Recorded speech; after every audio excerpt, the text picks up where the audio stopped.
এনেকৈ কিয় কৈছ মাক? তই মোক বুজিব কিয় চেষ্টা কৰা নাই?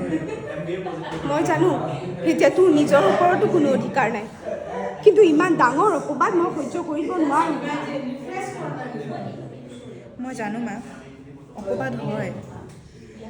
তোৰ দুখৰ কথাও জানো। তথাপি মই অপৰাধ কৰা যেন অনুভৱ নহয়। মই ভাৱনাত আৰু এক ভাৱনাক জন্ম দিছোঁ। মোৰ বাবে সেই সম্পৰ্ক আন সকলো সম্পৰ্কতকৈ ডাঙৰ। সঁচা অৰ্থত মই মোৰ ভাৱনাৰ সৈতে প্ৰেম কৰোঁ, যি পবিত্ৰ, কোমল, শাশ্বত। আৰু মই সেই ভাৱনাক ঘৃণা কৰোঁ।